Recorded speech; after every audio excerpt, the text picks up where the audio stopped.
Yo, what's good?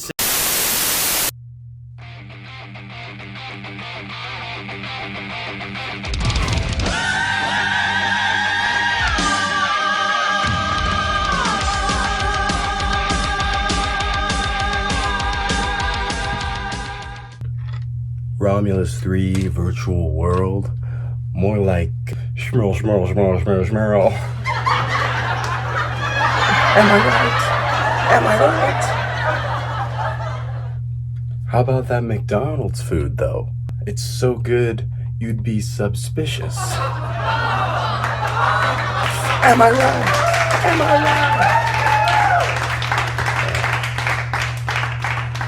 right? All jokes aside, I do have a fan question today. Get a little bit of fan mail. Today's question comes from the virtual duelist 72069 at gmail.com. His question is, no way! Am I really in a god freaking virtual world today?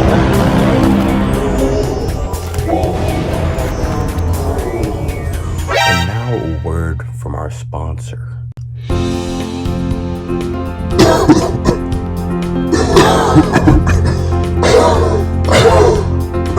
Have you got a bad cough? Well, all you gotta do is pop one of these bad boys. It's as easy as popping it, flinging it, and just tossing it up in the air and catching it straight down the chute. Straight down the chute. So come on down to the virtual world where you can get your Bigolini Tautini Vapo Cool Sabir. Super cool, nice little drops.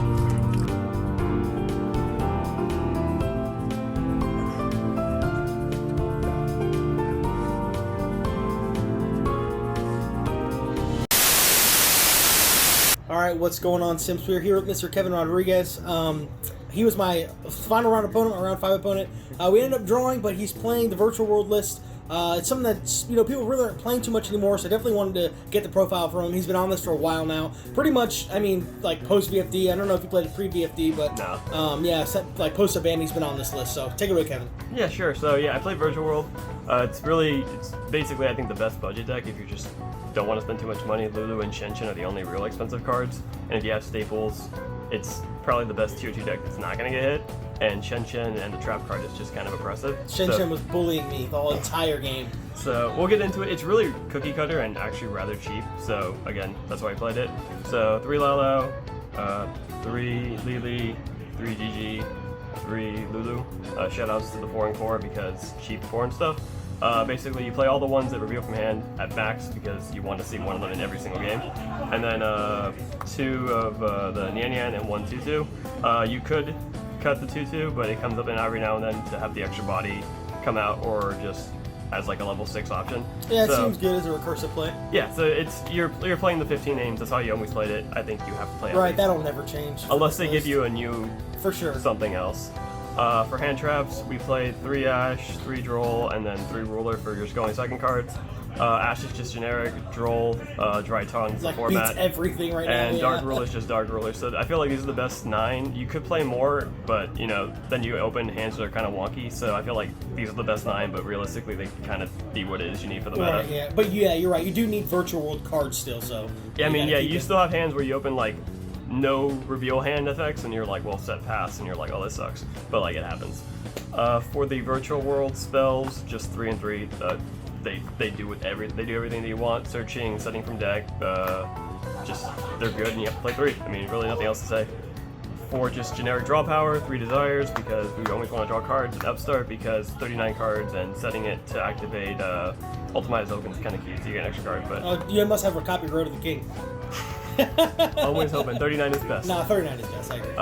2 trap and one of the other one. This is pretty standard. I have gone to 3 and I kind of like that, but realistically this is probably the correct ratio. At that point you're just adding an extra card that you don't need, but this card's broken and this comes up enough that you want to play it. And then the 3 kind of no fun cards. I didn't even know you played these. Oh my god. So there can only be one your deck really doesn't care, and if you needed to, you can get rid of it. And against most of the decks, this card's just an auto win. And I was testing skill drain just because, again, you make big guys, and in some matchups it's just an auto win, but it probably should just be an only QB1. But I wanted to play my boring. Right, copy. like 3,000 guys plus skills range seems pretty strong. Yeah. So I mean, it's very cookie cutter. I'm not playing any of the expensive cards like talents or like droplets and stuff like that. You could probably build this deck for under $100, minus like Zeus, which you don't even really need. Side deck, 3 going first cards. You want to see them all the time because the only cards that out your guy really are spells like Dark Ruler or Life, Lightning Storm, stuff like that. So you just slide these in all the time going first, and if you see them, you win. So yeah. Going second cards, Duster and Cosmics, just to have some sort of extra back removal against the trap decks. Nibiru probably should be 3. This card, nobody's really respecting it right now, and a lot of decks just run into it. I didn't see it today, but in theory and in practice, it's been pretty good. Pankratops just because it does things. And then 3 Phantasme and 3 Lancia for extra going second cards depending on the matchups. Lancia came in against Tri-Brigade, it comes in against Dino if you play it, the Mirror if somebody's still playing that, and just against even Dragon Link sometimes it's really good. And Phantasme is there just against Link decks. Dragon Link is still a good deck, and drawing 4 cards or whatever is amazing. Yeah, and even against like Tri-Brigade, sometimes you get a couple cards and it kind of messes with some of their stuff, so like, it's good enough, but against the side deck it kind of depends on locals. So that's what we're working with here. And then for the extra deck, the Zulkin package, I really kind of like this package, and the Mud Dragon, I guess.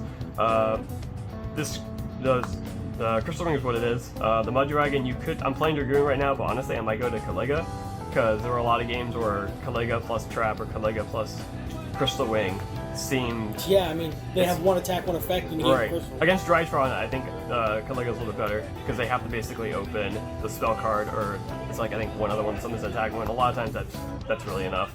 So this is good, and I think really those are the options at this point. The generic 6s for drawing, sometimes you make them going first when you have to and your hand's weird, or you're just really trying to draw into a floodgate, and Coral Dragon comes up every now and then. GG I've always liked. It's a good one of. Some game states he just like sits there and he's annoyed out, and just sending cards is great. The best card in your deck, macro is broken, 28 macros, Yeah, bro, it fuck comes that back thing. a lot. And it comes back, yeah, it's Christ. The card's just bonkers. 1 per million, it outs things, it's kind of big. You can pop into like combo kinda, so it's just a good card. For level rank 3s, Fortune Tune to make easy Zeus, Break Sword. And it's kind of like a flex slot, but like it still comes up enough where like you can pop like your own spell, kill something, search, and then Zeus. So like it could be Gossip Shadow, really, or a second M7. As I'm saying, M7, cards broken, add back Ashes, add back Nibiru's, pop bounce monsters, which comes up every now and then. Just a good card. Fan, I've always liked this card, just being able to banish cards out of the graveyard and just remove kind of random problems, and it floats, which happens every now and then. Blasnir, it outs Dragoon. Really, the deck actually has problems with that, so that's there just for that. And then the Zeus, which is nice to have, but you don't need it. It's just a flex if you have it, and it can come up, but like it could just be like another like. Yeah, it gives you utility if you don't play it. Right. I mean, if you're trying to like ball on a budget, like you don't need to play it, and. I mean, it gives you utility playing it, but also you can play more utility slots. Yeah. So, I mean, it's pretty cookie cutter, but I like the deck. It has I think it's a cool control deck, and if you're not trying to spend any money, or you're trying not to spend that much money, the deck's not going to get hit anytime soon, and Shen Trap is really good. I mean, it's still very difficult to maneuver this board, so I can see why you would want to play it. Alright, Kevin, thanks, dude. I appreciate it. Like, comment, sub, do all the things, and we'll have him on the feature at some point again. He was on the first feature I ever did, so yeah, see you guys. Thanks.